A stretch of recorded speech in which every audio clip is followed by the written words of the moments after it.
बच्चे की ज़िद्दी खांसी को ठीक करें, वो भी सिर्फ 1 दिन में। जी हाँ, इसके लिए मैं आपको 2 उपाय बताऊँगी और ये मेरी personal try and tested recipe है जो 100% इफ़ेक्टिव है। ये पहले दिन से बच्चे की खांसी को 50% तक कम कर देता है। तो पहली रेसिपी बनाने के लिए आपको चाहिए काली मिर्च और लवंग।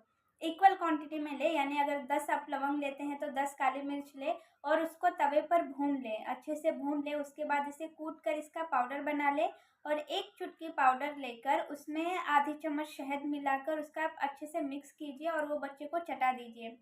2 से 3 बार में ही आपको इसका असर बहुत ही जल्दी दिख जाएगा।